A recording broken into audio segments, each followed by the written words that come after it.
What's up? What's happening? Welcome here to Lacrosse Now. He is Tom Eschen. I am Travis Eldridge. Thanks for joining us as we look ahead to championship weekend. It is the best weekend of the year in college lacrosse. We're going to talk to a bunch of different guests coming up here on this show as we get you ready for championship weekend. We got a show today and Thursday. Thursday will be more of a preview. Today we're going to kind of talk more broad about the weekend. Yeah, I mean, like you said, we've got good guests on all week long as we get ready from these championship teams. Of course, Chris Brown from Princeton, one of them. Grace Griffin today for Maryland and as well. Ali Mastroianni from North Carolina. Yeah, those are our three guests today. Yeah, we got our final four teams and the men and the women, and we're excited. I think everybody is this time of year. No matter what, no matter who's in it, it's just a great time as you're going to be crowning a champion here over the course of the weekend on both sides of the equation. So let's delve right in. Yeah, all right. So we're going to do some categories for both the men and women. We'll start with the men here leading into Chris Brown, and then we'll get to the women's side of things.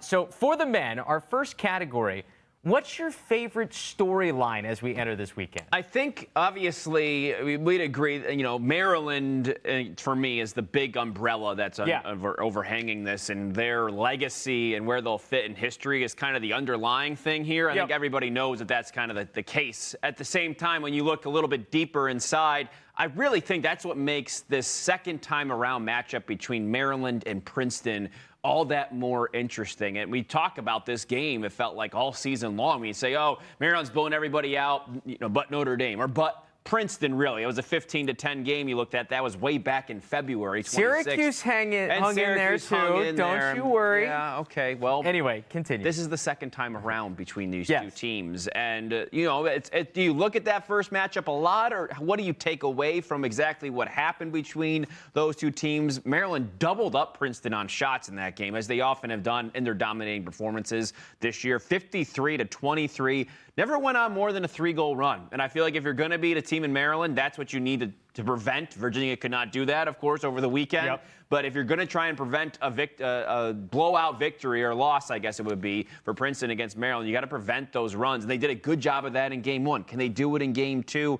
Princeton turned the ball over 17 times. You can't do that again. And from the way Princeton now has played over the course of their couple tournament games, you have some more faith in them. And you never really know the second time what can happen. Of course, we saw Maryland dominate Virginia the second time. So I have a high amount of confidence in Maryland to be able to get the job done. But I think if you watch maybe the first couple quarters of that game, I think that's what's going to be really interesting for me, a storyline that really sticks out this weekend. And I think we're going to know at the very beginning of this semifinal game what kind of game it's going to be, because that happened against Virginia. Like, that's been the case all year. Maybe the most amazing part about what Maryland has done all season is the fast starts every single week. Hey, Virginia did score the first goal in that game. That's true. They didn't score much after that. Right, but that's I mean like just general overall, like that first quarter, they have set the tone every single week, and it's never stopped. Yeah, and that's why, you know, a team in Princeton that we've seen them play a few different styles as the season has gone on, and will they try and play similarly to the way they did the first time? And you look at that matchup, I think that's what's going to make it interesting. And I know a lot of people think, oh, Maryland, you know, crown them already, but you can't do that just yet. They have to play Princeton still and get through them to get to that championship game. Yeah, for sure. Obviously a big storyline. For me, my favorite storyline entering this weekend is the Ivy League's grand return. Because you look back at 2020, and I think this, after everything we saw all year, you look back at 2020, who were the top two teams in the Ivy League when the season ended? You had Cornell coming off that big win over Penn State, was ranked number 2 in the country. Princeton was ranked number 3. And now those teams had a couple of star players in Jeff Teed and Michael Sowers, who are obviously no longer there. These rosters have changed a bit since.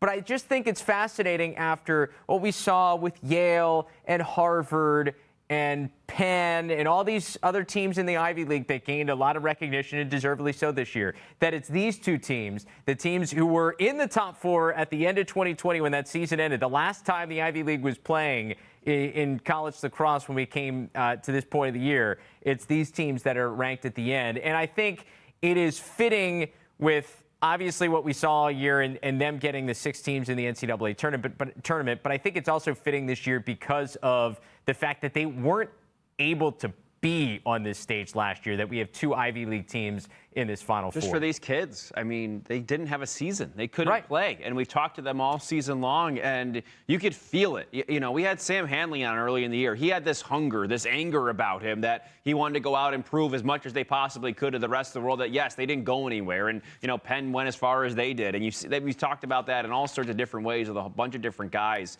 That hunger was there, and that really meant something this year to the Ivy League kids. And, you know, we talked about that at the beginning of the year, in which they got off to the great start. It was a combination, maybe a few different things, but for them to be able to see it through and get to the finish line with two teams in the championship weekend, I think that was really important too, and legitimizing what happened over the course of the regular season too. Well, and I think there was this feel amongst the Ivy League, and nothing against the teams that were in the Final Four last year, and you had 3 ACC teams, but I think there was this feel amongst the Ivy League like, yeah, okay, the Final Four is happening, but if we were playing, while maybe these teams may have gotten there, it would have been a different road in which to get there. Like, there was this edge to them that, like, they knew what they were sitting on last year. Like, they knew they had this talent. Yeah. They just weren't able to play. Yeah, and I think that we can't forget that about last year either. No, you're right. I feel like at times people do forget what happened last year and how different that year was, and we need to always remember that in 2021. Yes, Virginia, deservedly champions. Yes, they worked you can't hard. Take that away. You can't take that away, but there should be a little note underneath that says Ivy League didn't play. It was different. And because you look at see what happened the year before, the year after, they would have had something to say about it. And unfortunately, they did not get the chance last year. And now they do. Look. Yeah, no, for sure. I mean, even if they just play conference schedule, and even if they only get one team in, you feel like that's a team that probably could have contended for championship weekend. Yeah, and here they are once again.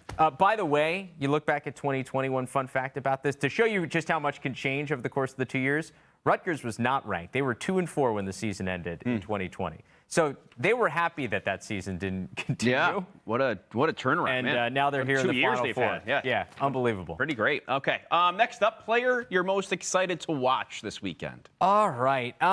This is hard because in years past, there's been a guy, whether like Pat Spencer's freshman year in 2016, or when it got to Final Four weekend, it actually ended up being Chris Cloutier who went off. So I guess maybe 2016 is maybe one of our better indicators for, like, maybe we don't know until we get there and who's going to steal the show. But it just doesn't, like, because Wisnauskas is the guy who's probably going to win the Tewaaraton now that we're here and he's left. But I don't know if he's like, stop everything you're doing, must-watch television. He's a really, really good lacrosse player. He's great. But he's not like showboating or doing anything special or crazy. He's very fundamentally sound, and he's a physical, imposing player. He's not even Jared Bernhardt, who is this incredible athlete, because he's a great athlete, but he's no Bernhardt. Bernhardt is a special specimen, and he's showing that now as he tries to make an NFL roster. So I'm going to go with the goalies. Okay. Because you look at what all these, the 4 goalies that we have left, they are main reasons why their teams are here. Like, you look at what all 4 of them have done here in the tournament and through the latter stages of the year. Let's start with Logan McNaney. 14 saves against Virginia. He's been really sharp. And despite the fact that he's got a great defense in front of him, and there have been times where his save numbers haven't been huge because, like, teams just haven't gotten that many shots on him. But he has done exactly what he's needed to do as part of that defense to have one of the best defenses and back ends in the entire country. So he's great. Eric Peters, the first time that Maryland and Princeton played, made 19 saves. Yeah. And he's probably going to have to make more than 20, I would assume, if Princeton's going to surprise the upset. But Peters, despite the fact that some of his goal numbers are high, and I think some of that has to do with A, Princeton's schedule, and B, the way in which they play, but he now has double-digit saves in 6 straight games. And in the 2 tournament games, he has been terrific. So I really like him. Chase Erlin, a guy who early in the season was struggling, has all of a sudden turned it on. 13 saves, 13-plus saves in 4 of his last 5 games. So that, like, directly coincides with Cornell kind of, like, went through that slump, and when they all of a sudden turned into the team that we're seeing here championship weekend. And then Colin Kirst, who is playing his brother CJ, so that's intriguing in its own right. Pretty fun. 7 straight double-digit saves games, And in the NCAA tournament here for Rutgers, he made 17 saves against Harvard and then 18 saves this past weekend against Penn. Oof.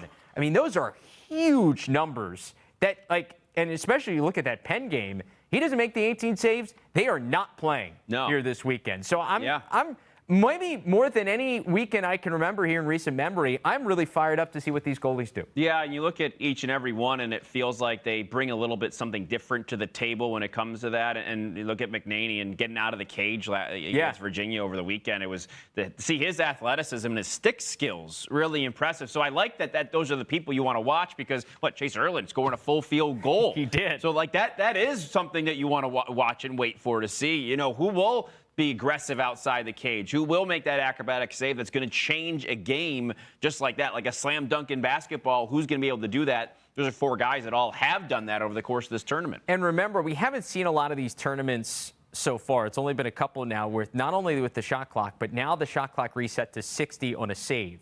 And I think what it does, I think some of the save numbers go up, but it also increases the pressure for some of these goalies as well, because not only are you seeing is you make a save, you give up a rebound. All right, 60 seconds. So you're going to get more of the offense gets more opportunities. They're going to take more shots. And so while, maybe the shots aren't as high quality because it's having to be rushed by an offensive player, there's also the pressure on the goalie to make those stops. Yeah. Because if there's anything we've seen from these shooters, I mean, we are in an era in which people are taking more risk and more difficult shots, but it also have maybe the best shooting ability we've seen in terms of depth for all of these teams. So the pressure is on the goalies to make stops, and these guys have done it so far. Yeah, and the biggest moment of that Rutgers game was when they had to be on defense for, 2.5 minutes? Huge. In the fourth quarter, and they turned the entire game around because of that. And for sure. Obviously, Kurt's a huge part of that, too. So those are all the game-changing things that can happen with goalies. I love that one. I'm going with the face-off guy. Okay. It's really... Greg Grenlian special. It is. I got you, Beast. Luke Weirman, the junior from Westchester, Pennsylvania for Maryland. And I don't know, first-team All-American. Yep. 66.5% winner. And obviously, that's not going to break any record. But don't forget, coming into the season, there was one face-off guy we were talking about, and that was Sisselberger from Lehigh. And obviously, he was a record holder the year before. All of that deserved.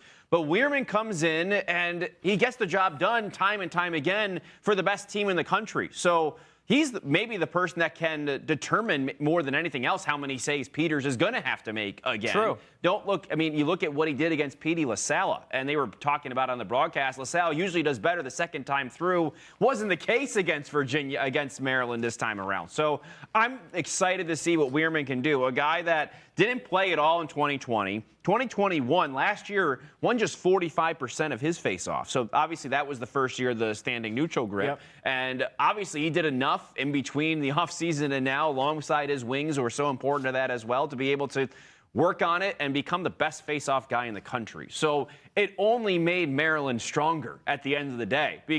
You look at what they got on the transfer portal, who they had coming back, McNaney in goal. And then you have Weirman, who last year didn't win enough faceoffs as Virginia went on to win the title. And now he's doing that. It's just the next level that Maryland has reached. And he's a huge reason because of that. It has made them be dominant at every facet of the game. Because at times in this run, Maryland has been so good here under John Tillman in terms of making championship weekend. But at times, that's the X factor. It's like, all right, they're great on offense, they're great on defense, they're great in the middle of the field. But we're not sure at the face-off X. They got a couple of different guys. Even that title team back in 2017, the reason they won is because finally championship weekend, they figured it out. Yeah. And Chris Mattis had a lot to do with that in terms of when he was a volunteer assistant coach there, being the face-off coach for this team. It feels like they didn't have to figure it out at the end of the year. They figured it out at the beginning when Weirman started going off. I agree with you. That's a huge it's going to be it's one of the reasons Maryland has been so dominant. Absolutely. I think that leads right into our next category here. Does. What will surprise you the most, Travis? Speaking of the faceoffs, in that Princeton-Maryland game. So the first meeting between Princeton and Maryland was really early in the year, and Princeton was playing without their faceoff guy, Tyler Sandoval. Now, he hasn't been dominant by any stretch of the imagination. He's been right around 54% so far this year. It's about right, yeah. But he's better than what Princeton had been throwing out there before. And so in the first meeting, Weirman went 19 of 27 in a 15-10 win. I'm saying that, and this is our next topic, what will surprise people here this weekend? I think Tyler Sandoval wins over 50% against Luke Weirman. I think that is a huge difference maker in making that 5-goal loss for Princeton in the regular season a tighter game. Now, I'm not saying that they're going to beat Maryland, but I do think this is a tighter game because Princeton will get more possessions than they did in the regular season meeting. And I think they are on both ends of the field. I think they've got talent to match up and hang a little bit with Maryland. So I think the face-off X is a huge reason why they keep it a little bit closer. I think Sandoval's is a huge X factor in this game. Right. And I talked about the runs that Maryland can go on earlier. And Maryland, even with winning most of the face-off, didn't do that. So you kind of combine that with winning a few more this time around. You do get a closer game, I guess, at the end of the day. Yeah. I also think, along with Sandoval being there, I like the experience of their wings, too. Andrew Song is an All-American long pole. He's on one wing. And then you got Jake Stevens, a terrific short stick D-midi on the other wing. So I think that group can contend with what Maryland runs out there as a group. I think that's going to be a really good battle in this game. Yeah, that'll definitely show you, what Princeton's made of if they can go and do that and see how competitive they can be, because that's the question heading into this Final Four. How competitive can these teams be against Maryland? And even if they can just keep it 50%, at least you can hang a little bit with Maryland, because as soon as Maryland starts winning 2, 3, 4 face-offs in a row, and your defense is having to contend with all they have offensively. And what that does is it puts so much more pressure on your offense that already is feeling pressure because Maryland's defense is so good. So every one of those possessions when you get to the offensive end, when you're being outpossessed 2 or 3 to 1, feels like the weight of the world is on the offense to score. Yeah. And that's been the pressure that Maryland has put on teams on both ends of the field. And then talk about that first matchup, the turnovers for Princeton. They had 17 despite not winning a ton of face-offs. So that's another factor here, and I think a lot of people talk about that as a part of the face-off thought that, yes, you should possess it into your zone, into your offensive area, and be able to do so. Princeton not getting, all jumpy and start throwing the ball away because they win a face-off because of that pressure, a big part of that as well. They might not even play into the percentage either.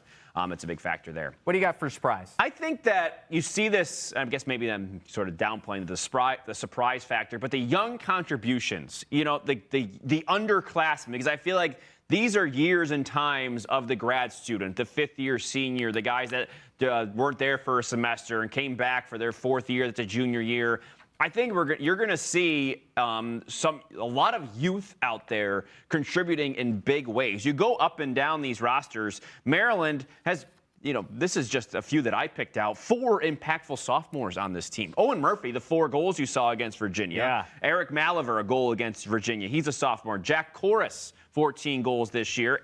Ajax Zapatello, 22 caused turnovers on the defensive end. So you have Maryland with their youth. Princeton, their freshman, Coulter Maxey, 2 goals and an assist against Yale. He's 4th in the team in scoring. Pace Billings, a sophomore, 15 caused turnovers, 14 ground balls. By the way, stop right there. Pace Billings has the greatest name of anybody who has ever scored a transition goal in the history of college lacrosse. It's an easy one for the broadcast. Pace Billings. Yes. I mean, come on. He picks it up, as they say. He does. So you've got those couple of guys for Princeton, that youth. Rutgers, the sophomore Shane Knobloch, 3 goals against Penn. The freshman Dante Colas, who went off here on LSN, right, against Hofstra earlier this year. I mean, a lot of people on Rutgers offense went off against Hofstra that day. But he's playing in the NCAA tournament. These are his first games since that game in March, and he scored a goal against Penn too. So it's some of these names to me that you're going to see them like only a couple goals this year, or guys that you would normally, they say the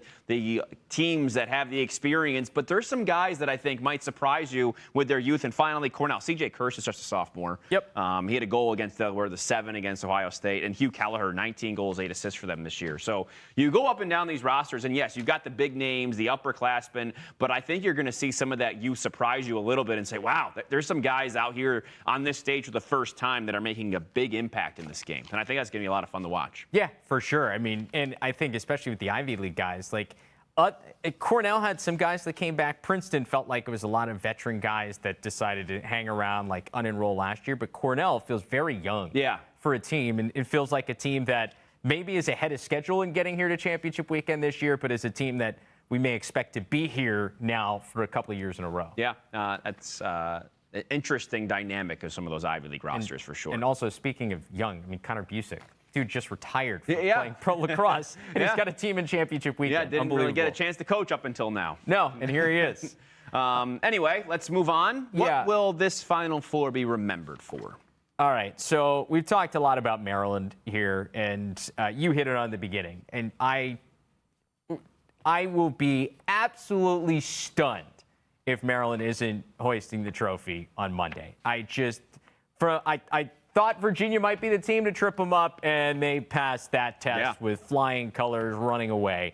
So I think this will be remembered as the time Maryland earned its spot among the all-time great teams in college lacrosse history, joining a pretty exclusive group of teams that not only win the national title but do so undefeated. It would be the first unbeaten champion since 2006. So you start to look at, we actually had done this exercise earlier in the year, and I was doing it again here today to get ready for this podcast. And you go through the unbeaten champions and how dominant they were, especially here in the NCAA tournament. So we talked about 06 Virginia, the last team to run the table and win the title. Their 4 tourney games, they were unbelievably dominant. They won by nearly 8 goals per game. And Maryland's on that kind of pace right now with what they did to Vermont in the opener and then to Virginia in the quarterfinals. So depending on how dominant they are here this weekend, they could be around there. Hopkins in 2005, a couple of blowouts in the first couple of rounds, but played a couple of tight games in the Final Four. So are we on that level of dominance? The all-time is the 1990 Syracuse team. They only played 3 tournament games because there was less teams. There were playing games to get to the quarterfinals. In 3 tournament games, they won by an average of more than 10 goals per game. Nobody ever came close. And so I think my question for this Maryland team is, like, if they go out there and beat Princeton by 8 or 9 and then beat whoever, either Rutgers or Cornell, by 9 or 10 in the championship game, is this Maryland team considered there? And it's so hard to compare because obviously that team had Gate and Marichek, like the all-time great names. And I don't know if we have that with this Maryland team, but in terms of team dominance, it's going to be close because they had, like, nobody's been close all year. And they're 2 games away from all-time dominance. Yeah, and the era is certainly different now compared to the landscape of lacrosse compared to back then as well, which I think almost makes it more impressive. No, I agree. And that's always tough that you're kind of comparing and saying, well, there wasn't as much depth lacrosse-wise maybe in 1990 across the landscape of the world of the United States and the teams and all of that. But the dominance is always going to be there. It's like trying to compare like the NBA from now to back then with Kareem and Wilt Chamberlain and his 100-point game. Like, well, yeah, he did, but he still scored 100 points in a game. And you can even say Kobe's 81 could have been that back in the day. 100%. So there are some parameters I think you have to put on things when you're trying to look at this kind of in a vacuum and say, I don't know if everybody's on the same playing field, but that's for someone else to figure out but me. But I think, like you said, Travis, this is sort of what you're watching for this weekend. Yeah. This is what's on the line for Maryland. If you squeak by a couple games, say, wow, that was an awesome season. You guys won the championship, undefeated, great. And you're maybe in that conversation, but no one's ever going to call you the best team ever. The other alternative is you dominate, you blow guys out, you blow teams out. Then that's when you are a part of that. That's when you are part of that tier. And people can say, yeah, like I saw both those teams play, and I can say that Maryland's better. That is what you're playing for right now, right? That is what is on the line. I mean, they're probably, maybe legacy is a part of this, right? They want to be the best team in the history of lacrosse. I mean, I think, like, if you're this Maryland team, just to even have a chance to be in the conversation of that 90 Syracuse team, I think is a huge honor. Like, that team is widely considered, and Dave Cotto, who was, unfortunately for him, on the opposite side of that championship game in 90, when he was the head coach of Loyola, tweeted about the 90 team, and obviously he saw them as close as anybody in the country did.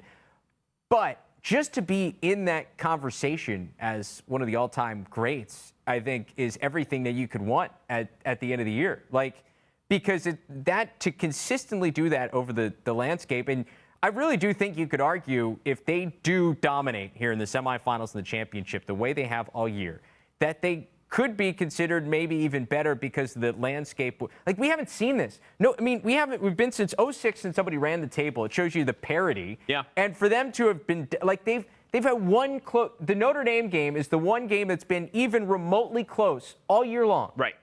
Yeah, that's it. And even then, like, they felt pretty comfortable. Like, it felt pretty comfortable throughout that That game wasn't as close as the score indicates. Right. I don't know why everybody. I mean, we've talked off camera about Notre Dame at this point, but I mean, that game wasn't as close as 11-9. Yeah. I'm telling you right now, if you go back and watch that game, that was not an 11-9 game. It was like 11-4 at one point. It was not that. So you can say that's another feather in the cap of Maryland too. Two more teams I want to mention real quick of all-time greats. Cornell in 1977. That was led by Richie Moran. Won 3 tournament games by an average of more than 9 goals per game. Boy. Unbelievable. And I think the difference, what Maryland is playing for this weekend if they win a title, is the difference between like the 97 Princeton team or the '06 Virginia team and like 90 Syracuse, 77 Cornell. Because that Princeton team in 97 that was great under Bill Tierney was challenged by UMass in the quarters. It was a 2-goal game. Duke was a 1-goal win in the semis, and then they were dominant in the championship. I think that's kind of like what you're playing for if you're Maryland, like all-time wise of, all right, are we challenged here in the Final Four, or did we cement our flag as we were that dominant in 2022 that there was nobody else that was even close? In an era where it's all about parity, like college lacrosse has got more great players going more places to play across the country than ever. Like every game in a lot of these cases, like look at Jacksonville this year. I mean, 1990, Jacksonville's not talking about college lacrosse. They're beating Duke. Now they're beating Duke. Yeah. So I think in an era where there's more talent everywhere and you could get tripped up any week, even like Maryland playing High Point at the beginning of the year, that could have been it.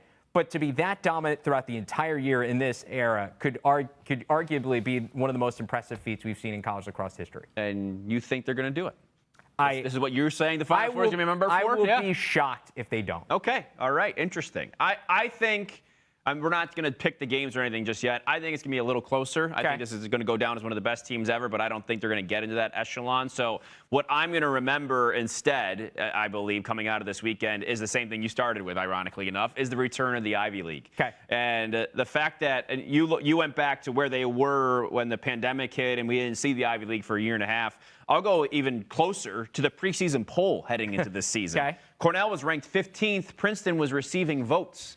So you go from 2020, where you end with 2 teams in the top 5, then you go to not having a season in 2021, and then the people already, understandably so, not thinking that these Ivy League teams are going to be as great as they have been all season long. And Yale is top 10. They were 7th in the country, so they got their credit, and that was due. But it's amazing to see where the Ivy League was a year ago to right now. And I think that you're going to look back and say 2021, oh, that was the year right after, or 2022, sorry. 2022, that was the year that the Ivy League was back and they had 2 teams in the Final Four. And they had good showings in that too. Yeah. So I think that that's a part of the thing. If they go and get blown out or whatever have you, then unfortunately that's going to be part of the narrative at the same time. But I think that they're going to compete hard enough and play well enough where maybe we'll see one, and that would obviously, in my thought, be a Cornell team, and that makes it to the championship. But I think that people are going to go back and say 2022 was the return of the Ivy League a year after they were not even in the thing at all. So that's what I think we're going to remember this weekend for, absolutely. Okay. And they're the ones that gave Maryland a game, Okay. Maryland had to go through a couple of those teams to go out and win it. Oh, so you like Cornell in that other semifinal? As of Tuesday, maybe my mind will change by Thursday. We'll find out on Thursday. I've got time. I'm not making any picks right now. Speaking of those Ivy League teams, Princeton obviously has the matchup with Maryland here in the semifinals. I had a chance to catch up with one of their senior stars, Chris Brown, entering that game. Got to hit on a lot of things, including what he was up to in this year away from lacrosse. He traveled a bit. Listen to that interview now. So from Princeton, we got Chris Brown joining us ahead of the Final Four. Chris, this feels like it's like 3 years in the making when you look back into that 2020 season, what you guys were doing. Obviously, you're not able to play in 2021, and you come back here, and now you're at championship weekend in 2022. Is that correct? Does it feel like this has been building to this moment? Yeah, no, I definitely get that sense a little bit. I know we've been talking about coming back here, again, the program back to this kind of point. over the whole gap year, overall of 2021. So definitely been a little bit of that kind of like ultimate 3-year feeling, but we're all just happy to be here, excited, and look forward to Saturday. What were the emotions that you go through when you knock off, not only you win championship or win here in the quarterfinals, but you beat an Ivy League rival in order to get here? Like, what are the emotions that you went through over the weekend? Yeah, no, it was a great feeling. Yale's obviously been a team that's kind of dominated the Ivy League, at least especially since I've been here.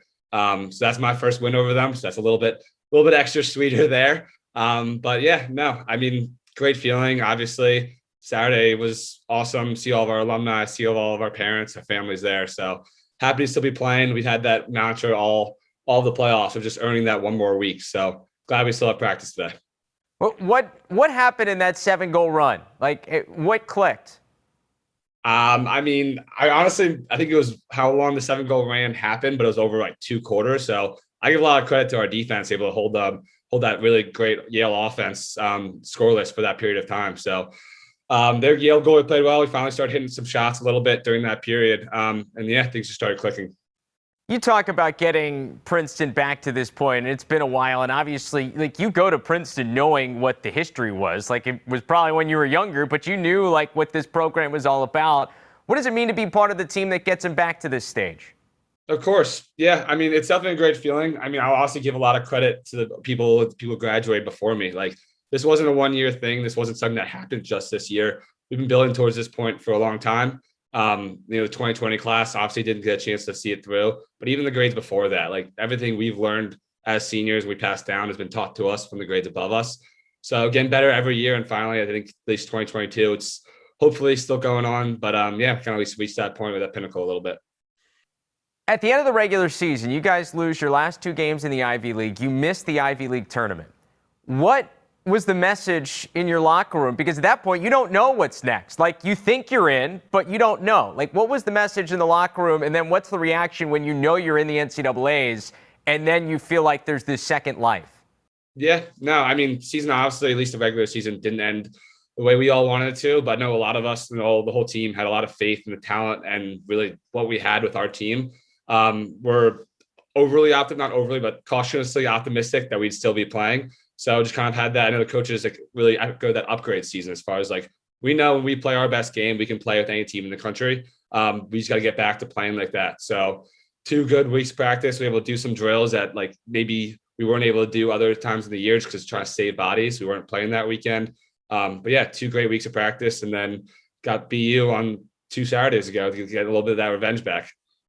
Yeah, I mean, what were those practices like when you're just kind of sitting there waiting? You don't have an opponent. You know, like, that maybe your biggest games are still to come. Like, what are those practices like? Yeah, honestly, it was pretty nice. I was able to focus a lot more on ourselves than whether it be scouting an opponent or any game prep. Just focus on ourselves, getting better individually, like as a group, and then a lot of between the lines as well. A lot of ground ball drills, high intensity, things like that, rather than those like little tweak, like scout 6-on-6 sessions. And then really just getting that compete level back up. But no, they were fun. You mentioned some of the guys that have come before you, and obviously the crowd there at Hofstra this weekend was great for you guys. Did you see your former teammate Michael Sowers with the puppy in the stands? I did. Yeah, I did. The puppy was getting passed around a little bit, using like Simba from The Lion King. I saw him a little bit after. They guys all had great things to say. But yeah, they showed out well. So we're really proud of those guys. Hopefully, I think they'll all come back Saturday. So they did a great job for us. When you look back at your time having a chance to play with Michael, what was that like, and what did he teach you? I mean, obviously, like, you see the on the field stuff, but the thing with Michael, at least what he taught like me and our whole group, is just the behind the scenes preparation. Like, I've never seen a more fundamental player as far as every single thing he did during game day, he'd practice 1,000 times. His wall ball routine was still probably one of the crazier things I've seen today, catching, throwing passes behind the back, etc. So for me, like, everyone sees the on the field game stuff, which is obviously crazy impressive, but the preparation level is really what he taught me as well. With that 2020 team, like, when you sit out last year, like, what's the attitude when you guys came back, and what does it feel like now where not only are you finishing in the ultimate weekend here in college lacrosse, but you guys are getting a chance to finish it on the field, unlike what happened in 2020? Yeah. I mean, 2020 was hard, especially I feel really bad for those, or at least that graduating senior class. A few of them got a chance to still keep playing, but a lot of them, that was their last lacrosse game and you didn't know it. So at least for the guys all coming back, like we knew the talent we had, we knew the guys we still had in our locker room. And it was just really remaining like close and keeping that culture going, and then just remaining engaged on the field as much as we can. So a couple, about half our team remained on campus and enrolled through the 2020 season. Other people like unenrolled to remain eligibility. And a few of us were able to kind of all live together in pockets around the country and just keep watching the game, keep talking about the game, keep playing as much as you can, and just getting really ready for this 2022 season. So I think it's given us a lot of appreciation as far as like being able to come back and play again and enjoy and cherish every single time we have out here. So, I mean, you mentioned, what did you do last year in 2021? Like, where were you? So in the fall, I was out with probably a group of about 15 or 20 of us living in Park City, Utah. Had a teammate whose parents all lived out there. They kind of set us up a little bit. Family dinners on like Sunday nights, Friday nights, things like that. Trying to, as far as lacrosse is concerned, we played a lot more of like the mini game, like fun 3x, like getting that creativity back. And then I was just working remote out there. So I had a good group out there in the fall. And the spring, we actually did a similar thing down in Texas. So I was able to remain around the guys for most of the year. So unfortunately missed out on the few who were in the Princeton bubble a little bit. We weren't able to really come visit them, but had Zoom calls, phone calls, just trying to keep that culture tight. That's pretty cool. So you lived in 2 different places around the country and just kind of like got a chance to bond with some guys. Yeah, no, exactly. I mean, some places that too, I don't really anticipate in the near future being able to live there. So going out to see Utah, out to see Texas, it was an awesome experience. I mean, trying to make the best of what we can with somewhat of a tough situation, but no, enjoyed it. Definitely think it brought us closer as a team, and even the people who weren't together, just continuing phone calls, continuing to talk and keep that closeness. Well, you're headed closer to home here for championship weekend. You're a Connecticut guy. Like, what's the crowd going to be like there when you're going back to Hartford? I am. No, it should be a lot of fun. Got a lot of guys coming up from Fairfield, and then a bunch of my old friends all graduated, obviously, with taking the gap year. So they're in New York as well. They should be headed over, but it's going to be really exciting. It's going to be a lot of fun. Got a couple guys flying in from like Chicago as well. So they're doing well. Is there a pizza place that you got to stop the bus on, like off of 95 when you go through Fairfield on your way to Hartford? Like, is there spots that you're recommending? Yeah, I don't know about pizza. There's a couple of places close to home. I do when I drive up. I try to stop by as much as I can. The Country Cow is a little breakfast place, a little deli that's close to the heart. A little bit out of the way, like 15 minutes. So I don't know if we're gonna end up stopping, but if I have my say, we will. All right, fair enough. Hey, I mean, I have to ask this. Like, how many times has somebody quoted a Chris Brown song to your face throughout your life? Yeah, nope, gotten it a lot. Trust me. I mean, any joke you can think of, I've heard at this point. So, what's the most popular?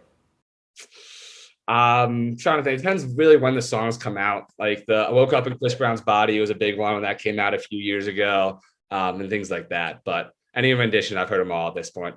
You just got to embrace it, right? Yeah, exactly. It doesn't bother me. It's kind of funny at this point, but yeah. Now, as you grow older, it gets a little bit less. But the middle school years, you heard it a lot. Yeah, I'm sure. All right, let's finish up with you on the field because you guys are in championship weekend, but this is the ultimate test. You're playing a Maryland team that's been as good as anybody all year. You faced them already. So what do you learn from early on, and now what you try to do the second time around against what you've seen from the Terps now, especially here down the stretch? Yeah, I mean, they're a great team. We know that. We've seen what they've been able to produce all year. I know we have a lot of faith and a lot of confidence in the guys we have in our locker room, kind of embracing that underdog mentality. I think it's something we've really been underdogs this whole year, like coming into the year, I think unranked or anything like that. So just playing our game, playing confident. We're going to have to be able to beat them in the middle of the field the best as we can. But it's going to be a fun game. We're excited. Well, Chris, we can't wait to see you guys in action this weekend. Good luck, safe travels, and enjoy it because this is a lot of fun. This is why you play college lacrosse, and you guys are playing there on this stage. Enjoy Saturday, all right? Appreciate it. Yeah, thank you so much for having me on. Thanks to Chris Brown for taking some time. And you mentioned this before, like you can just tell the excitement of these guys that our season's ending on the field. Even the guys in the Ivy League that either didn't make the tournament, like Dartmouth, who lost in the NCAAs already, like, there's this feeling of like, okay, well, at least our season finished on it, not like before it even started. Well, I mean, you talk about with athletes that get injured all the time and Yes. missing opportunities like this. You have an entire league. You have entire teams that are all with that same mentality in the Ivy League. So, yeah, they're excited, and I'm glad we got to pick their brains a little bit over the course of the year about what this has meant to them to be back on the field. Really cool. Yeah, absolutely. And so you can see Chris Brown take on the Terps of Maryland this weekend. So let's turn our attention to the women's side, because women's semifinals starting Friday night down at Hopkins, Homewood Field in Baltimore, Maryland. And we're going to go through the same exercise here. Some categories of what we're looking forward to here in championship weekend on the women's side. Favorite storyline for you? I'm going with BC. They are back again. And, I don't know, I feel like that's getting, Maryland's in it once again, which is after they weren't in for the first time in a long time. Carolina's there and Northwestern at the same time, too. But Boston College is putting together quite the run, everyone. I mean, 5 straight Final Fours. They've gone to 4 straight championship games. If they get it again this year, that's 5 championship games in a row. I don't know, for another program that's been able to see the ascent of Boston College, this has to be so inspiring, because you're watching a program that within 10 years has gotten to the pinnacle of the sport. Of course, capped off and legitimized last year by the championship. They're not just coming here to play and say, okay, we made it. They're coming here to win. And they've done it through iterations of different units on their team over the course of that time as well. We knew about the big 3. Then everyone's like, well, what's going to happen after the big 3 are gone? Well, you get Charlotte North. You get all these great recruits, too. It's not just about the transfer portal with them either, because you have a Belle Smith, who I think probably, if you had the odds on it like you do way too early odds, probably the front runner for the Tewaaraton next year at this point. Yeah. The way she's played the second half of the year, she's been incredible. So for Boston College to do this again, and now they face a team in Maryland who they have history with here, as you know. In the semifinals, I will say, they did beat Maryland in 2018. They lost to Maryland a couple times in the final. Championship game, yeah, you're right. Yes, in the final. But they did beat them in the semifinal. They meet here again in the semifinal. But for the legacy of that program, I mean, this is something you can look back on in 30 years. Like, yeah, remember Boston College went to the Final Four all those years in a row? You say that with Northwestern winning all those times in a row, but BC putting something together of that sort of legacy here, too. Well, I think the most incredible part about it is, the beginning of this run was the first time they had ever been there. Yeah.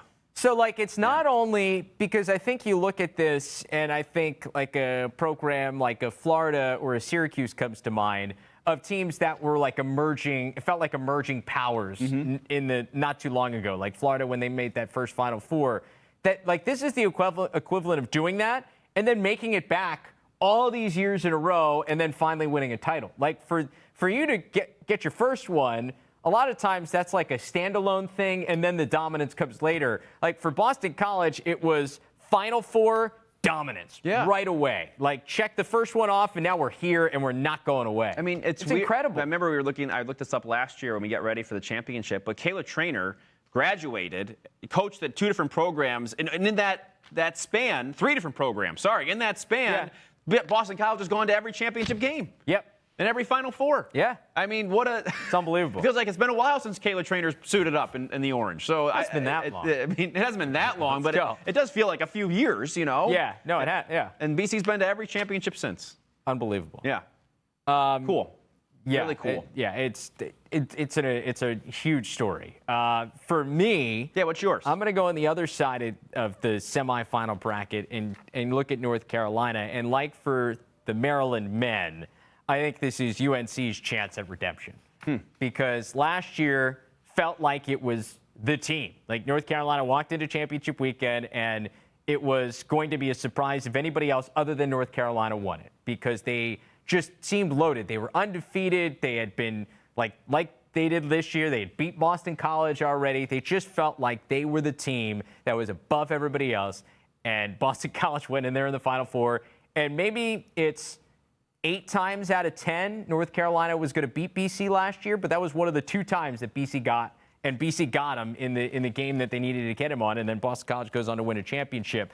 This whole tournament, and you can just sense it. It feels like they needed to get back to this point, and now they want to finish the job.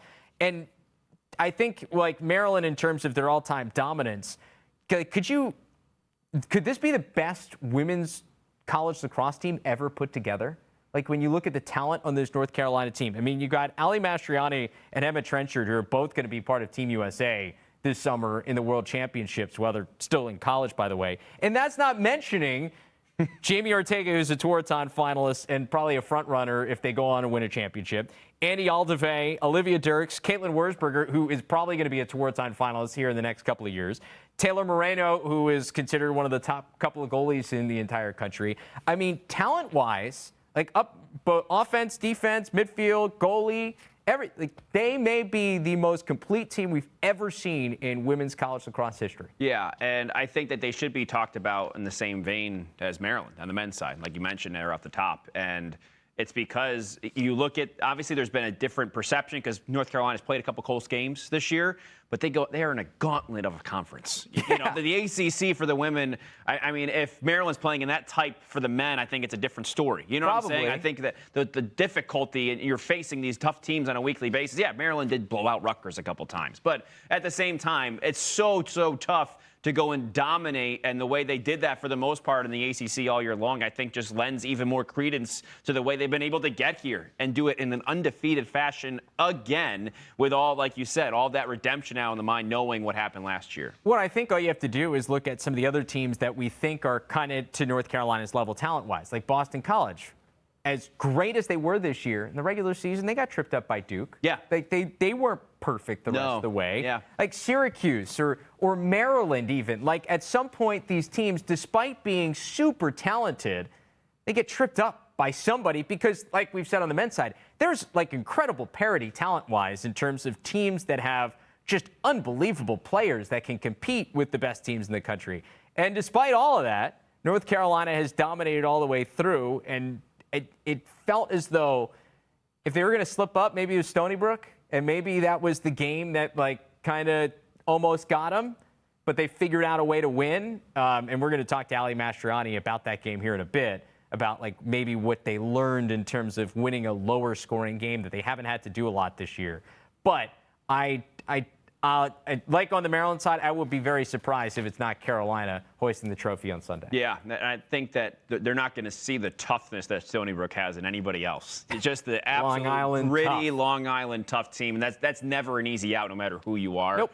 And I think that they passed that test already, and now they've got another one, obviously, in Northwestern, and whoever they would face in the final after that. Yeah, I think that's a really cool story. More on this later in one of my later on categories here. You want to take player to watch? Yes, player I'm excited to watch. Holly Schleicher from Boston College. Okay. I love watching her play. He's a big defense awesome guy, by the love way. defense. And I talked about grittiness and scrappiness, and she represents all of that. She had 6 draw controls, 2 caused turnovers against Loyola. Don't forget what she did in the tournament last year. 4 ground balls, a caused turnover against UNC. And then in the final, set an NCAA tournament record, 5 ground balls against Syracuse in the championship. She caused 2 turnovers. She had 8 draws in the championship last year. So when the lights get the brightest, she shows up. You can't miss her on the field. And yeah, I do love watching defenses play.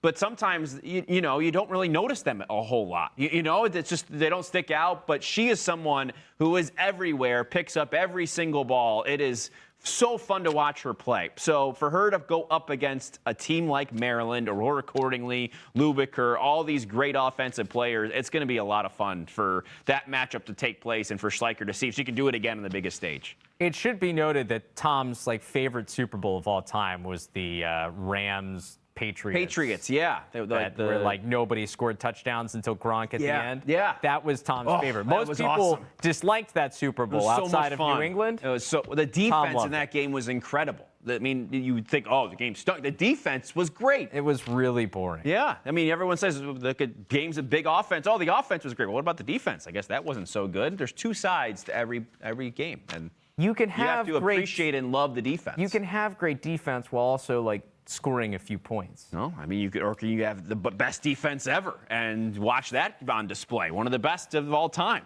You know what? I don't want to watch great defense on any of these sports. Okay. I want to see somebody do something. Score. Yeah. Well, Put something on the scoreboard. That's to each his or her own. Okay. So you let us know what you like. All right. Well, you know what? I'm excited to watch That leads Holly. me to my player I'm most excited to watch. I'm going to stay with Boston College, and I'm going to go to the offensive side and say Charlotte North. Okay. Because this is it. This is our last chance to see Charlotte North on this stage in college lacrosse in a BC uniform. Absolutely. I mean, she's awesome. Yeah. She has been so special, and you look at there was a great article in Inside Lacrosse written by Matt Kinnear here this week talking about, is this women's lacrosse's time, and talking about that big crowd for the North Carolina BC game and the fans and all the attention Charlotte North has gotten since what she did last year this weekend. Because last year was great all the way, and then she got to championship weekend, and it was like everybody outside of just like a small women's lacrosse circle saw Charlotte North and her unbelievable talent, and their eyes were open.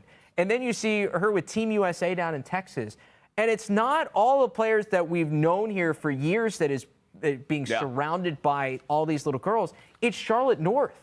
And so she's had to carry that on her back all year long. And the amount of time that she's taken after games to talk to all these fans that have come out and they want to see Charlotte North. You've got girls with Charlotte North jerseys on. I mean, Boston College, I think, is selling more women's lacrosse jerseys than any other sport that they have in the bookstore right now. Yeah. And there's a reason for it. And it's because of players like North and Belle Smith and some of the players that have come before at BC. I think that says a lot. You look at this women's lacrosse program, it is one of the biggest programs in that school. You're talking about an ACC institution. That's a huge deal. And so for her to be on this stage, I think is really, really cool. And I'm going to take a second to really appreciate her playing in these games in the semifinals, and for BC, hopefully in the championship. Also, by the way, if in the two possible games she could play, first in the semifinals, her free positions against the best goalie in the country, Emily Sterling, must-see TV. How often do we see that? Most of the time, when we cut highlights here at LSN, a free position in women's lacrosse isn't a great highlight because it's somebody lining up, you got to wait for it, and it's like a one-on-one play, and it's somebody usually driving in and scoring. Yeah. And you got to cut the foul as part of the clip, and it's not super exciting. But for Charlotte North versus Emily Sterling, cut them all together. Let's see her wind and fire and see what happens. And then possibly if BC gets by that, then possibly Taylor Moreno again. And we already talked to Taylor Moreno earlier this year about trying to stop Charlotte North free positions. Not fun. So I think, that on top of the fact that it's kind of a culmination of her career. Yeah, I will just say one thing. This is still just the beginning for her. And, you know what I mean? I think that I've always envisioned her as, with pending lacrosse into the Olympics in 2028, to be one of those athletes. She has the star quality and potential to be one of those athletes you put on TV for interviews, and you see her with Simone Biles and Katie Ledecky and people like that. That to me is how high Charlotte North can fly. And I know I'm biased because I'm here within this world and this landscape, but she's that special, and she has taken on this role as this next generation leader. And the great thing is that she'll play these two games, and then we'll see her this summer playing for Team USA in a World Championship venue too. So I'm really excited. And yes, these will be cool moments to watch for sure, and I'm excited to see her on this, but I know in the back of my mind this isn't the end either, which is really neat. So that's also cool in the way lacrosse, her career will continue in that facet. Yeah, and I think that's a huge positive for all these players too. They're, at this point, feels like between Athletes Unlimited and the international game and the possibility of the Olympics, it feels like maybe more so than ever before there are legitimate things after college lacrosse on the women's side. All right, let's move on. What's going to surprise you the most this weekend in the women's game? So this is what I think some people may be surprised by, but if North Carolina wins the title, I think the most outstanding player in this tournament is going to be somebody other than Ali Mastroianni or Jamie Ortega, who are the two Tewaton finalists, because I do think it's going to be some of the other options and some of the unbelievable depth that North Carolina has talent-wise that's going to shine brightest here championship weekend, because there are just so many options. I mean, Caitlin Wurzberger in this tournament has been terrific. You look at what she did against Virginia in that dominating win. Like, I think it's a Wurzberger or Aldeve who was great against Stony Brook, if you're gonna, or even Moreno in goal, or Olivia Dirks in the midfield. Like, I think it's going to be somebody else, especially at this level, whether you're playing Northwestern in the semis or whoever you play in the championship. Everybody knows what Ortega and Mastroianni can do that's so good. So usually once you get to this point, it's somebody else that stands tall that gets it done, especially in a team that is as deep as Carolina. I think they're going to let some of the other talent get the job done in certain situations. So I think it's going to be somebody else. I think if it's going to be somebody else, it'll be Andy Aldeve, because she has been incredible. She's been so important, if not as important as anybody else in that team. So I think that could be the person that is the one, because she could go off for 4 goals in the semis, 5 in the championship, and call it a day. But I will going to fast forward here, because I think we're going to remember this Final Four as the Jamie Ortega Final Four. Oh, so you're flipping the script on me. I'm going to say, I don't know if we have our graphics ready or whatever, but what we'll remember this Final Four for is Jamie Ortega and encapsulating her career with a championship and the Tewaaraton as well. I think this is her time.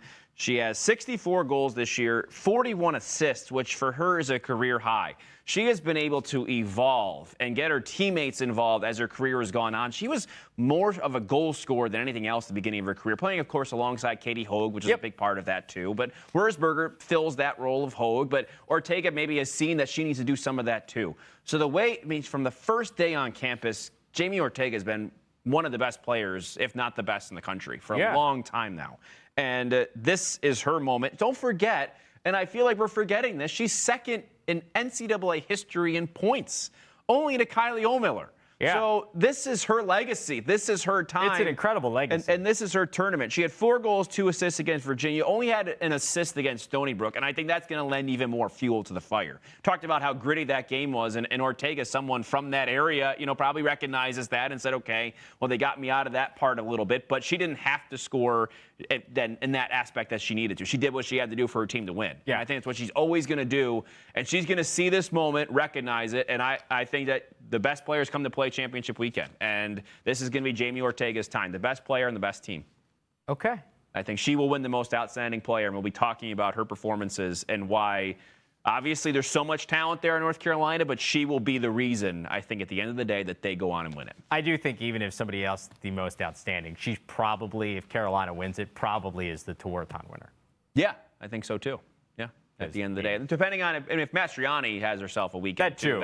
The amount of things she does is important as well. Yeah, for sure. All right, what's going to surprise? Yeah, so surprise. That's my remembrance of this Final I'll get Four. to mine here in a second. My surprise, and we're going to stay with this game. I do think, and I'm talking about the style of this game, I think what's going to surprise us is the Northwestern offense against the Carolina defense. Okay. I think they're going to score some goals. Okay. I think that they're going to get it going a little bit more. I mean, the first time it was 20-9 when these two teams played. Northwestern shot just 28% in that game in Chapel Hill, by the way. Yep. Carolina, 4th-ranked defense in the country. They got Trenchard, Knowles, Moreno, all those great names. But Northwestern, I mean, I think that they've gone under the radar pretty much all year long because Izzy Scaines in the back of everybody's mind still, unfortunately. Could you imagine this team if they had Izzy Scaines? I know, but that's what everybody says, but that's why I think they're going to surprise you with the offense they've been able to procure without Izzy Scaines. No, you're right. You know what I mean? They're great. That's why it's like if they had her. Lauren Gilbert, Erin Coy-Kennel, Jill Jarrardi have been so good. I mean, Northwestern, to me, that offense has been getting better and better. And since they had some struggles, because they had 5 goals against Rutgers in the Big Ten tournament, they scored 9 goals against Maryland in the game before that. So I look at those 2 games and look what they've done in the tournament since then, and you can see that, okay, those were wake-up calls, and now they can get it going. And I think their style will pick up the pace a little bit more. They'll try to do that with North Carolina, and they'll score some goals. They'll get some shots on Moreno, and I think that they're going to be able to play a little bit more up and down and get in double digits, too, against the Tar Heels. So it's going to be a different game than we saw against Stony Brook. Because I do think, like, if you've watched what has happened all year, like, there's 2 ways of thinking about that matchup. We'll talk about this more on Thursday, but real quick, you either have the Boston College method of, all right, we're going to run and gun with Carolina, and if we lose that way, we lose that way. And we saw them come close at the end, but they dug themselves into a hole because of the style. Or it's the Stony Brook way, which they slowed that down. They made it a grinded out, tough, gritty battle and nearly pulled it off. Yeah, and I think that with Doucette in goal, you've got a lot of experience there. We saw Charlie Campbell make some great saves for Stony Brook, and that kept them in the game. And I think that at the same time, Northwestern can have that on their back end. And they shot 50% against Syracuse. They're normally a 44% shooting team. They are fire. They are feeling good right now. I think that that's important to also note. They're feeling really, really good. They blew out Syracuse's defense. It doesn't hold a candle to Carolina's, but at the same time, you just blew out a team in the quarterfinals, and so did North Carolina. So you can't look at their game and say, yeah, North Carolina dominated Virginia, whatever. But at the end of the day, Northwestern did that too, and I think they got a bit of a chip on their shoulder because they've gone under the radar all year long because of that injury prior to the season. They're still one of the best teams in the country, one of the top 4, and I think that that's why this game, the style of this game might surprise you because they're going to get some goals after the low-scoring, gritty battle of Stony Brook. All right. Yeah. All right, I'll get to my thing that I think the Final Four is going to be remembered by. And this is going to be the most watched women's college lacrosse game in the history of television, the championship game on Sunday. For the first time, it's on ESPN. And I think the culmination of, this is the dream in terms of, like, if you're trying to draw this up at the beginning of the year, what storylines you wanted to have possibly be in play for Sunday. And if we get Carolina versus either Maryland or Boston College in Sunday's championship game, and nothing against Northwestern, but for North Carolina trying to go for the undefeated season against whether it's Maryland, who's one of the all-time great programs, or against the nemesis Boston College, who got you the year before and is the defending national champions. Either one of those games is viewership gold. I think the crowd should be huge, and because it's on ESPN, it's going to be on the largest stage the sport has ever been on, and I think it's a huge deal. And in terms of the year in which for it to happen, this was the perfect year for it to finally be on ESPN, because I think it's going to put the sport in a terrific light, and it's going to be exposed to more people maybe than ever before. And I think that's what we're going to remember this championship game by. And the atmosphere should be incredible at Homewood. Yeah. I mean, it's going to be probably sold out. It's going to be wild. It's going to be loud in there. So you're not getting that stadium-like feel that you have maybe for the men sometimes too. So it's going to be fun to watch. At the end of the day, you're gonna feel like you're there, and the talent that these 4 teams have, the names, the star power. Yeah, there's not as much of that on the men's side this year, but you've got it for the women, and that's gonna make it a lot of fun. And I hope so. I hope people tune in, and I know they will. And then, like you said, that sort of jettisons off until the summer for the World Championships and the Athletes Unlimited and everything else, and the World Games as well. So there's a lot this is gonna really start for the women's game. Yeah, and for people, this is a little bit of inside baseball, but for the most part, like, viewership on ESPN on just about any given day thing is like 200, 300, 400,000 people, just because of the number of people that have ESPN on all the time. Yeah. So, like, if that's the baseline, you're in pretty good company. Yeah, and that's growing the game just right there in one way. 100%. There's a lot of ways people talk about growing the game. That's it right there. I will be interested. One of the best men's championship games we've had in recent memory was the Carolina Maryland National Championship game back in 2016, the overtime thriller, that had around 400,000 viewers. I'll be interested to see what this women's championship game does compared to that. Men's championship game, by the way, on Monday, also on ESPN, which is good news for them. Yeah, awesome. Good stuff all around. All right. So speaking of some of these players we're going to see on display here this weekend on the women's side, Ali Mastroianni from North Carolina, Grace Griffin from Maryland. We're going to string those interviews here back to back. So we'll catch up with Ali and then Grace coming up right now. So Ali Mastroianni from North Carolina joins us now. Ali, you guys are back at championship weekend. Obviously, things didn't go the way you wanted it to go last year. So does it feel like it's unfinished business here as you guys head to Baltimore again? Yeah, definitely. I mean, there's a lot of us who have been in that situation before, and it didn't pan out the way that we wanted it to. But this is a new year, a new team, and we're just looking forward to the opportunity to compete for another chance at a national championship. With how good you guys have been all year, like what's the mindset now when you know you're now this close, 2 wins away from accomplishing that ultimate goal? Yeah, I mean, we're just taking one day at a time. We're cherishing every moment that we have together. I think this team knows that we have the talent and the capability to win, but we just have to really come together on game day and do all those little things right. And I think we've built so many great relationships and so much trust and confidence in one another. And I think that's ultimately what will bring us closer to our goals. How much did getting a chance to try to be back here on this stage go into you deciding to come back for one more year? Yeah, I mean, I was not ready to leave Chapel Hill yet.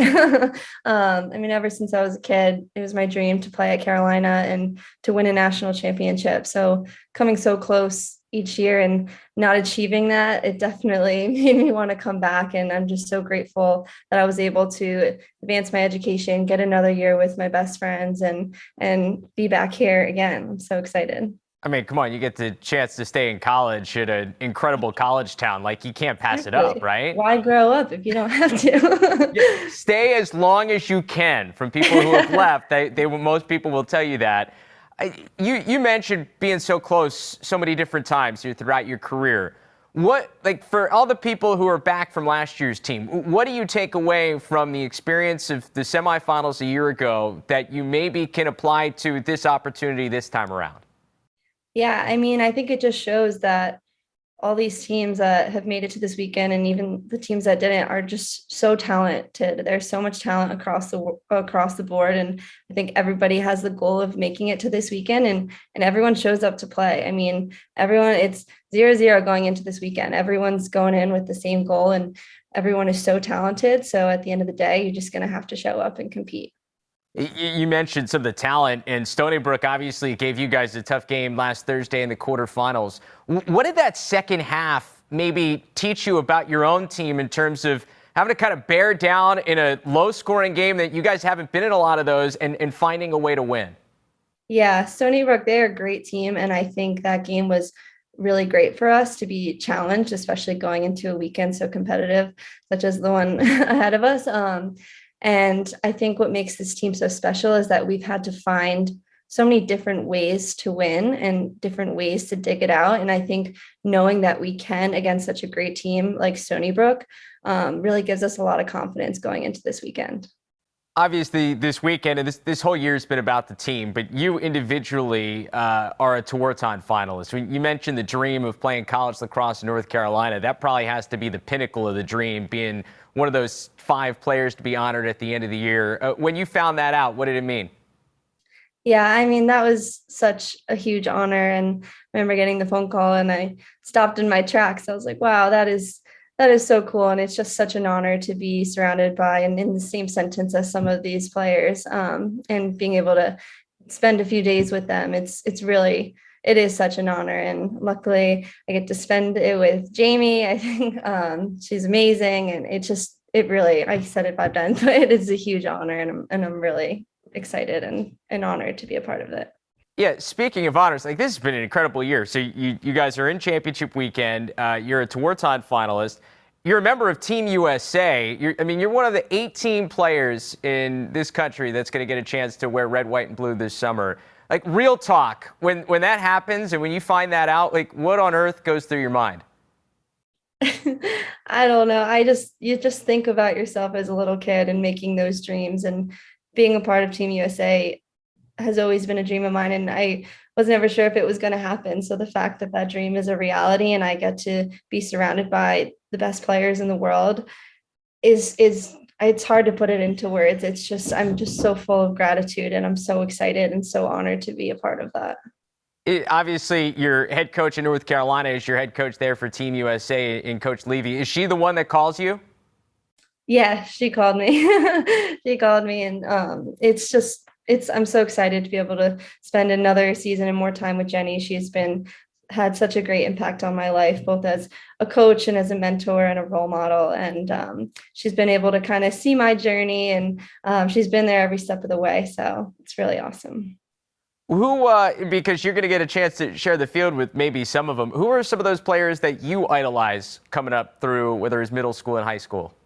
Oh yeah, I mean, being able to play with Taylor Cummings and Marie McCool and my coach Emily Peros, those are all players that I looked up to. I mean, I could name the whole roster, Kayla Trainer, all those women. And I remember I was a little starstruck the first time I went, but they have fully embraced me, and they are just so empowering and inspiring women. And I'm just like really lucky to be able to create those relationships and be able to play on the same field as them wearing the same jersey. Yeah, I mean, you mentioned being kind of starstruck. Like, what was the first like pinch me moment when you walked into that USA locker room for one of those weekends? Oh yeah, I mean, it is so cool. And I think there was a moment, I think like Taylor Cummings like patted me on the back after like taking a draw against her, and she was like, "Good job, you're crushing it." I was like, "Oh my God, that is so cool," because I'm pretty sure I learned how to take the draw from you. Yeah, she did a lot of camps, so she had to come through at some point, right? Oh yeah, I'm sure. That's really cool, and it's such an incredible moment for you. And you'll be in Baltimore this weekend as well for these games. So back to what you're facing here this weekend, Northwestern. You already played them once. What do you take away from that game? Obviously, it was a successful one for you, but you know you're probably going to get an even better Wildcats team this time around. Yeah, definitely. They are a great team, and yes, we played them earlier in the season, but it's a new team, new game this weekend. We're learning from what happened last time and what they've been doing throughout the season. I think it will be a great challenge, and they bring so much to the table, and I'm really excited to play them. Well, Allie, we appreciate the time. Can't wait to see these semifinals on Friday. Should be a lot of fun. Good luck, safe travels, and we'll cross paths hopefully sometime here down the road. Thank you so much. So from Maryland, we have Grace Griffin joining us now. Grace, what's it feel like to be back here in championship weekend? Oh, it's amazing. Like we said, I'm always happy to be playing Memorial Day weekend. Yeah, I mean, last year, obviously, like you go to Maryland and you just expect to be part of these championship weekends. And you know it takes work to get there. But when you're sitting out, like, how does that feel? How different is it? Yeah, it's definitely not the best feeling. It is always our goal to make it to Memorial Day weekend, but I think we learned a lot from that, and I think that's helped us a lot with that drive to want to get here again this year. Yeah, for you and especially some of the other players that come back, like, what's that drive entering this season like? Yeah, I think it's just taking it day by day, not letting the past influence you too much or the future influence you too much. I think that's something that's been really great about this team is that we're taking it in by the moment. We're learning from the past to prepare for the future, but still being in the moment, not letting anything get too big outside of ourselves. I got to talk about your defense because obviously like what you guys have done offensively has been really impressive here, but to hold the number of teams that you have to single digits here, I think it's 11 straight games. Defensively, what has changed here, or what have you guys executed and done better here, especially in this second half of the year? Yeah, I love our defense. I'm really proud of them. I think we work really well as a unit. I think that's what we've kind of come into, knowing that I think a lot of it's trust. Something that we say all the time is trust yourself, trust one another, that everyone's going to do their job. Everyone's going to have your back, have that next slide, have that next stop, and everything is coming together. I mean, Emily Sterling, like everyone's been talking about, has been playing amazing, and that really is something good to have. That's a great feeling knowing that we have so much confidence in our goalie as well. Yeah, I mean, that has to be unbelievable because, you know, even if maybe somebody beats you in your matchup, like you've got a brick wall standing behind you, right? Yeah, I mean, she's amazing. It's the best feeling ever when we can give up the shots that we want to give up, knowing that Emily's going to make the stop. What kind of maybe chip has there been on your shoulders knowing, like, you know, in the preseason, you weren't a top 5 team. Maybe people didn't expect you were going to be here. Was there a chip throughout the year that you were looking to maybe prove some people wrong?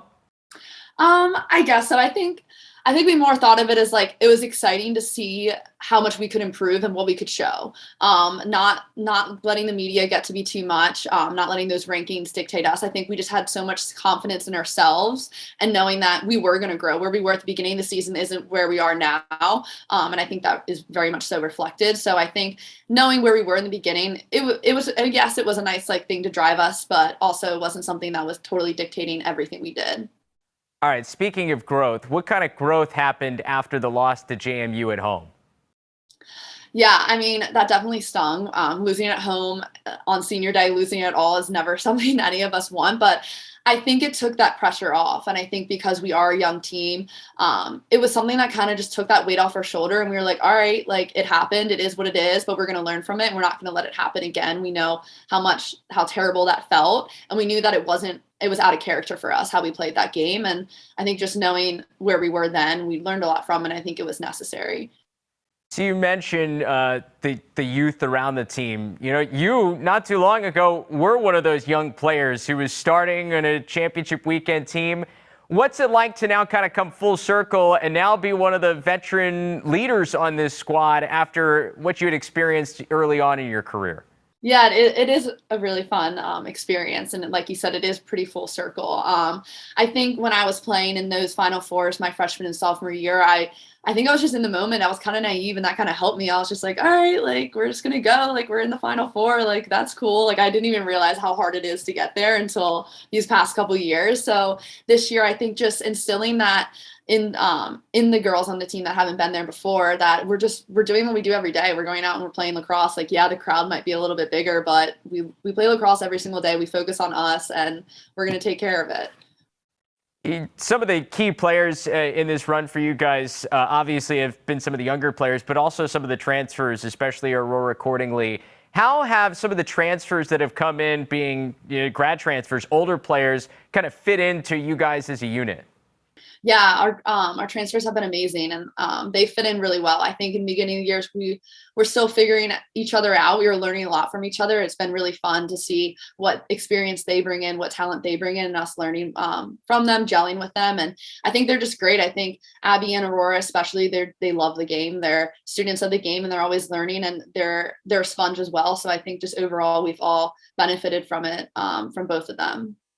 All right, so championship weekend, you are in Maryland. I mean, that has to just be kind of the cherry on top. What kind of atmosphere are you expecting, being that it's not far from campus and you're kind of the home school in all this?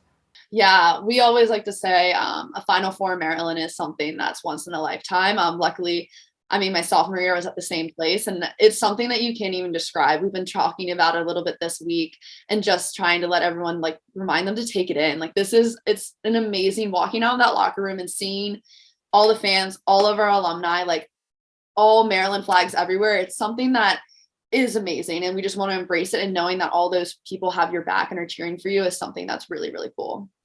And you've got a matchup with Boston College, and you guys are obviously familiar with each other on this stage. When you look at playing against a really talented BC team, like, what do you guys see as you guys have started to dig into what this matchup's going to look like on Friday? Yeah, I mean, yeah, BC is a really talented team. I mean, they're in the Final Four for a reason. But I think something that we really are harping on is focusing on ourselves. We don't have to do anything out of the ordinary. How we've been playing has gotten us this far. Yeah, we'll make some tweaks here and there, but keeping it simple is something that we've been saying a lot this week. Well, Grace, we can't wait to watch these semifinals on Friday. They are going to be awesome. Enjoy the experience, and good luck this weekend. Thank you so much. So great to hear from both Allie and Grace. With Allie, by the way, I don't think she could stop smiling with how good of a year it's been for her. Yes. Team USA, Tour-Time finalist in championship weekend. I mean, that's a pretty good run here for well Allie. deserved. She's worked hard for that. For sure. And she has shown on the field that what she's made of and deserves all those. So congratulations. Yeah, really cool. Yeah. Anyway, a couple of news items to get to before we say goodbye here. What do you want to start with? John Crowley. Let's begin there. Okay. John Crowley reportedly will be moving to Johns Hopkins to take the offensive coordinator position there. Crowley did that for Lehigh prior to. Crowley, of course, a Hopkins alum, so he'll now join Peter Milliman's staff. John Grant Jr. moving on, and should be interesting to see how that matches up. The first thing for me that sticks out, Joey Epstein. You know, if he is indeed coming back, we're not sure, but if he's on campus, that should be day one for Crowley. How do I put a spark under him to find a way in this offense to let him flourish? Because he knew coming in Epstein was going to be the guy, and that's fallen a little short in the last couple of years. He's number one overall recruit. Yeah, so I think that to me maybe is job number one for him is how do I ignite Joey Epstein? Yeah, and I've heard so many good things about John Crowley as an assistant coach from people in the coaching circles and from people that have played with him in the PLL. Like, he has been really highly regarded. So on top of being alum, it doesn't surprise me that he's getting an opportunity at a Big Ten type program now. He's done some nice stuff with Lehigh over the last couple of years. So I'll be intrigued to see how he does there. Also intrigued to see where Junior lands. Yeah. Because he said that he's leaving to take another opportunity somewhere in this lacrosse world. Keep your eye on where Junior ends up, because I think it'll probably make some big news. Yeah, and Hopkins is a place where I think there's an opportunity there. Yeah, we talked about some of Maryland's young talent, but Hopkins. They're losing some of their seniors and whatnot. And if you're Hopkins in the Big Ten, there is an opportunity to me to ascend up those rankings and find yourself maybe back in a situation where you can make a tournament again if you can turn some of these wins around. I know Rutgers has had a great couple of years. Penn State has had a couple down years. Michigan seems to be getting better, but at the end of the day, I think Hopkins could have an opportunity there. Right now in the Big Ten, the way it stands right now, and Ohio State might be losing some guys too. Yeah, for sure. All right. Tucker Dordevic from Syracuse in the transfer portal. He's headed to Georgetown. It was first reported, and he has since confirmed that on Instagram. We've seen this a lot with players going to Georgetown. Obviously, an unbelievable school. They've got good graduate programs, and so the Hoyas taking advantage of the transfer portal again, bringing in some more talent. Yeah, because obviously Georgetown had a lot of leadership and a lot of upperclassmen on this crew that I think everybody thought was the crew that was going to do it. They probably thought that internally as well. You get upset by Delaware. You try to reboot with a guy like Dordevic, and probably the best thing for him. If he had the eligibility, I think moving on from Syracuse at this point makes the most sense. Syracuse kind of needs to clean things up. I mean, it's got to be a bit of a reboot now after a couple seasons in which a few seasons in which you've really struggled. Yeah. So I think for Dordevic, that's probably going to be the best thing for him, to move along to Georgetown and see if you can maybe bring maybe a bit of a different vibe there and go into that culture of, between the guys that have been there and transfers. And that's the way Georgetown's done it the last few seasons. And I do think we're continuing to see this in terms of the transfer portal. There's two ways of thinking if you're a player. And I think it depends really on your relationship with the program and also with some of the younger guys. It's one, I came in with these guys and some of them are leaving. I don't want to be the last guy left. Like, this is my team. This is my group of my class. And these are the guys that I came in with. These are the guys I want to leave with. And I think you have certain guys that are under that thing. And then you guys, like a guy like Ryan Lanchbury at Richmond or an Asher Nolting at High Point, who felt as though they grew with that program in terms of like helping build it into something, and they want to finish the job that they helped start. And so I think there's a couple of ways of thinking about it. Neither one's better or worse. It's just a different way of thinking for each. And at his peak, Dordevic could be a Tewaaraton candidate. For sure. You know what I mean? So if he goes to Georgetown and all of a sudden they unlock even more out of him and some of the flashes we saw at Syracuse, and Georgetown, will lose some guys, of course, but if they're once again in the conversation, he will be in that conversation too. Yeah, for sure. We'll be interested to see how Georgetown responds after another exit before championship weekend in the NCAA tournament, despite how good they were this year. Moving on. Conference realignment continues to be a big deal. Next year, college lacrosse is going to look very different because of some of the different conferences that are coming in and leaving. We will have no more NEC. We'll have no more SoCon, but we will have Atlantic 10 men's lacrosse, and that means the CAA is losing a team as UMass is moving from the CAA to the Atlantic 10. Of course, they're an Atlantic 10 member in everything else that they play, so this makes sense for the men's lacrosse program. It's for us, in terms of how close we've been with UMass in the CAA with our partnership, it hurts because it just felt like their style of play and Greg Cannella just fit perfectly to all the other teams in the CAA. Yeah. But this Atlantic 10 conference is loaded. You got UMass, you got St. Joe's, you got Richmond, St. Bonaventure, Hobart. Really intriguing. High Point. As well. Yeah. It's a really intriguing league. Yeah, so like you said, NEC and SoCon are done, so some of those other teams have to go somewhere. Right. So you do have some really interesting matchups, I think, we're going to have as the year goes on. I mean, you had two tournament teams this year. Right. You got Richmond and UMass and St. Joe's as well, who looked like they were coming along, and Hobart, who had a really nice performance in the semifinal of that tournament this year. And I think that's going to, obviously you have some familiarity there between Hobart and St. Joe's and Richmond and High Point. So some of those rivalries will stay. Well, you've got some new matchups that I think that'll be a really intriguing conference that potentially, if teams play well out of conference, could be a two-bid league if the things stack up right for them. So they do have enough talent to be able to do that too. Yeah, in terms of, we've watched this with the CAA, whether it was UMass a couple years ago when they knocked off Yale, or Towson, what they did in a couple of seasons ago in 2018, or in 2019, excuse me, as well, in the non-conference. Like, these teams, they bolster up that non-conference schedule. I think you put those leagues on par, and they're, depending on the year, like, could be up there with the Patriot League in any given year in terms of a league that's got some teams in the conversation nationally. So it's going to be a lot of fun. Yeah, I can't wait to see what they will do. And that's just part of the nature of the beast. CAA is going to have some new teams next year. And yeah, Stony Brook's on the move. Bryant is now in the America East. Yeah. We're going to need a diagram to figure out who is playing in what league and what's a conference game now, what's just a non-conference game now. It's going to be an interesting Maybe next year all the teams will get to actually play in their conference tournaments. That would be nice, wouldn't it? That would be a great thing. Yes, it would. That would be a nice thing for all the kids, I guess, out there.